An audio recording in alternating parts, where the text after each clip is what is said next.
Hi, I'm Tony Williams, and this is Brooklyn Savvy.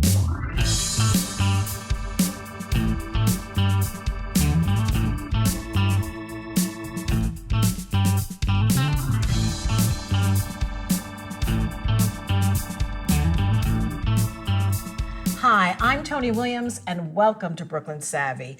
We are pleased to have Brandon Frame, Chief Visionary Officer of the Black Man Can, on this episode of Savvy. But before we dig into that, let me introduce our panelistas. We have Jennifer Jones Austin, Maria De Longoria, and Colette Ellis. Thank you, ladies, for joining. So, Brandon, talk to us about your organization, the Black Man Can. So what does that mean? Well, first I just want to say thank you for having me. I'm just happy to be around all this melanin magic just today. I'm here. Melanin magic. Hashtag thank you for having me today. The Black Man Can. M.K. Asante is one of my favorite scholars, and he says, once you make an observation, you have an obligation. So I made an observation that boys and men of color need to see positive images of themselves and need to have their stories told. So therefore, I have an obligation to follow through and create that. So 8 years ago, I started a blog, The Black Man Can, and so it has grown into a digital media platform and nonprofit organization focused on celebrating, educating, and inspiring boys and men of color.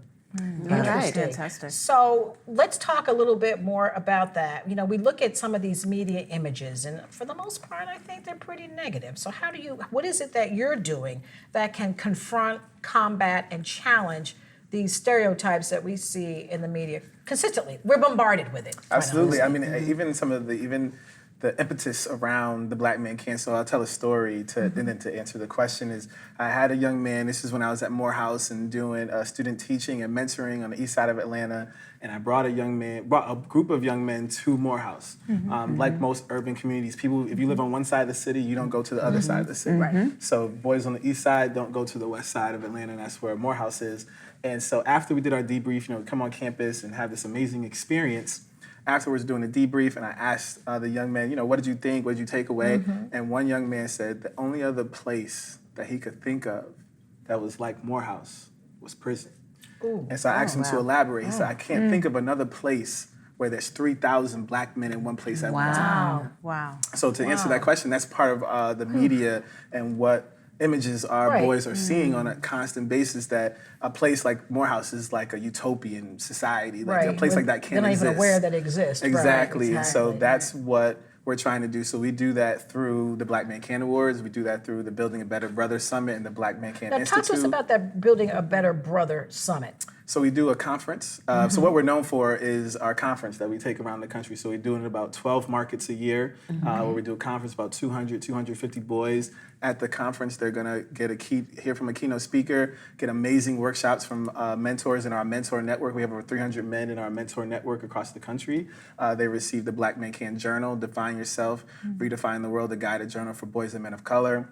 They receive ties, and they're going to learn how to tie double and single into knots, receive a certificate. But ultimately, they're going to have this experience of building brotherhood, learning to develop self-reflection about themselves, and ultimately positive self-identity. Naeem Akbar says the first function of education is to provide identity. And for our black boys, they're not getting that in the K through 12 education system. So it's important to create those opportunities, those spaces for them to get that. So now how do you find the boys? And what ages? We focus mostly on middle school and high school, fifth and below. That's a different level of skill set that not everybody has. To have 200 fifth graders and third graders, that's a lot. And we work with different nonprofits, with different municipalities, universities, to come into their different communities, and they bring the young men to the particular institute that we're doing in that community. We talked about this whole issue around homicide.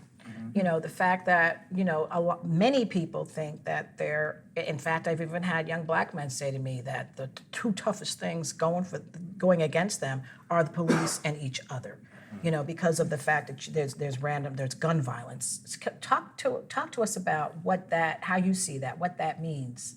That's a very honest opinion. I think so many of our boys, could you say they raised in different communities? And so sometimes I talk about boys being raised by the stop sign and raised by the Glock 9, right? And so that's what's raising them. And so in their communities where there are so many different issues that are taking place, it's hard to find a way to, or a space to really be yourself, right? And so because of what the images that are portrayed in media, you have an idea of what you're supposed to be because you're not getting an identity within the K through 12 education system. So then that goes back to the media and the images of gun violence and negative things in rap lyrics. But what about the proliferation of gangs? I mean, that's a real thing, and that's that ties back to drugs.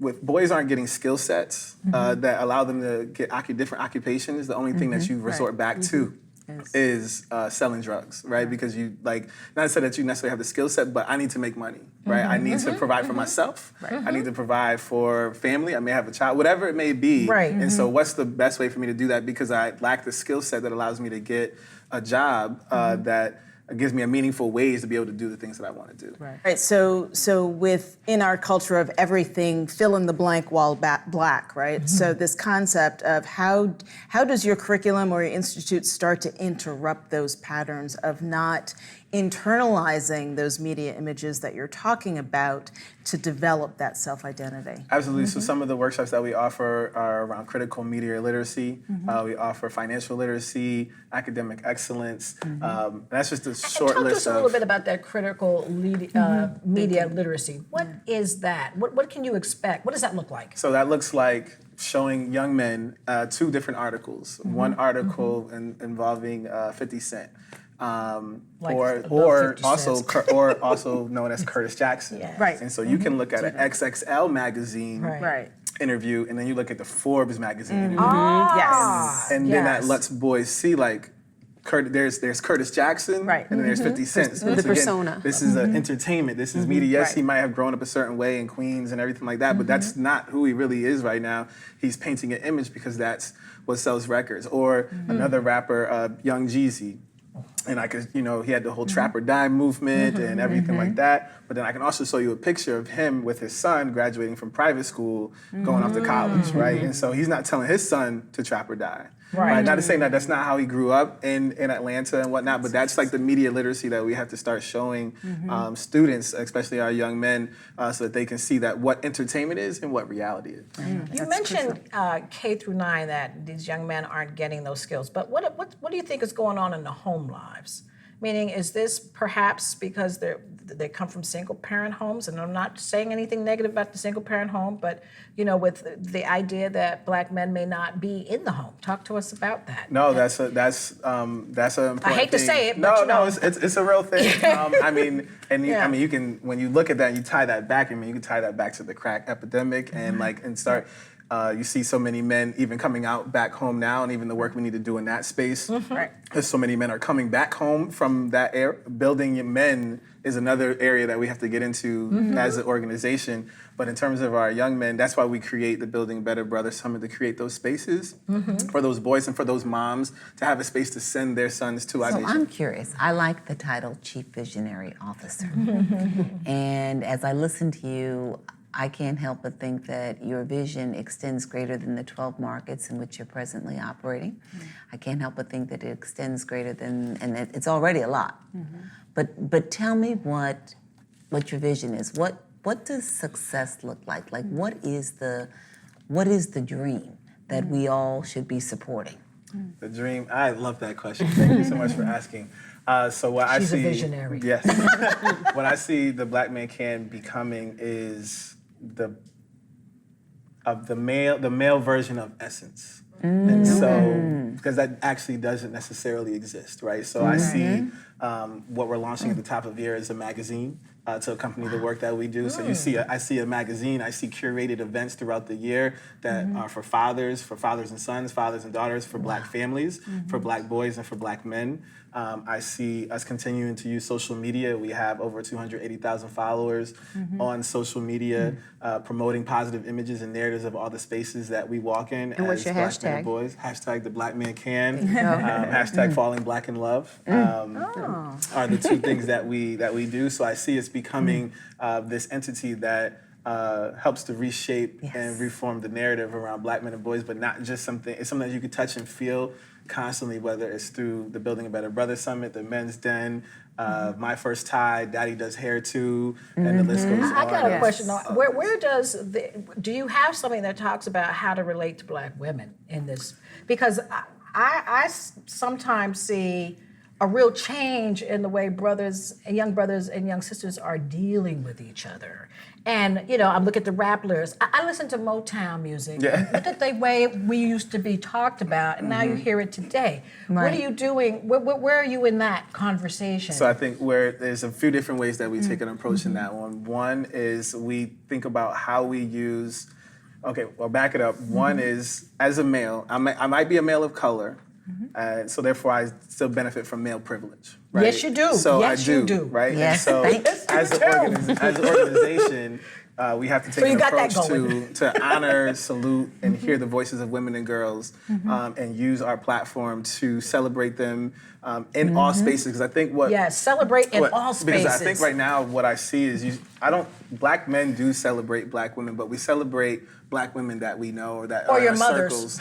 Right, but we don't. Wow. But what am I doing to support Black women that I have no idea, that I don't know Right. she exists Right. in the world, and she's got a movement. So thinking Right. about as men, I think what we can do is to talk to men, right? I think and hold men accountable so that we can foster these conversations that we need, so that we can be there for each other. If there's one thing we haven't learned, just in the last month, will you talk about what Serena went through with the tennis Right, situation? right. You look at Botham Jean, who's in his Yes. house, sitting on his couch, Yes. and Yes. gets shot by the police Yes. officer. If there's one thing we haven't learned just from those two, or even the doctors right now, Right. in the last week, we heard doctors literally say Black women don't get the same care Right, that they absolutely. in the hospital Right. that No matter what your other status races, is. no matter what your Right, status is. right, Beyonce right, and right. Serena Right. talked about these experiences. If it can right? happen to So them. it doesn't. Right. So it doesn't matter. So therefore, if we haven't learned anything, is like we have to be there for each other. Absolutely. And so, Right.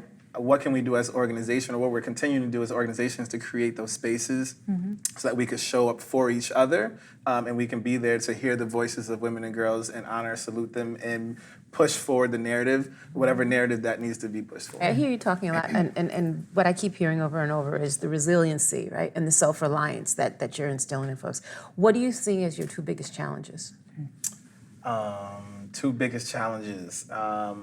One, I think, is like a big team, right? Like I think I do a lot of stuff and I like contract stuff out, but like to build an actual team. So like if I'm talking like I want to be like the essence for Black men, like there's a whole staff there. So then the next piece of that becomes like the funding aspect Yes. of trying to scale out something that is literally going to change the narrative for Black men and boys and doesn't exist. And in some places people don't necessarily think that there's an opportunity there, like a business opportunity, when there's a huge business opportunity in that space. So I'm yeah, just curious about mentors. Where do you find the mentors? So I started with just my friends, and then from there, what you find is that through this work, there's so many Black men doing amazing things, and they want Yes, to be right. connected to something that's larger than them, and so that's what the Black Man Can has become. So that's how we grew our network, and then by going to city to do the summit, more men come out. I just want to come and do a workshop, and then it became, oh, you're doing workshops in Atlanta? Oh, I want to come to Atlanta. You're doing workshops in St. Louis? I want to go to St. Louis, and so that's how we've literally grown our network. To being over 300 men across the country. And so now what I do is I send out an email and let guys know here's where we're going with the summit this year, here's where we're going with the men's den, and then they kind of respond back and just let me know which ones they can make. And they show up because they want to give back and they want to be in the lives of these young men and share their stories because they know there's power in their story that they've overcome. And there's going to be at least one young man in the room who can say, okay, that's what I'm dealing with, that's what I went through, and now I know that I can become very successful in life. well, what do you say are like the greatest impact that you've seen so far, or like success stories that you've? Oh, I got so many stories. Yeah. So the one I always like to share is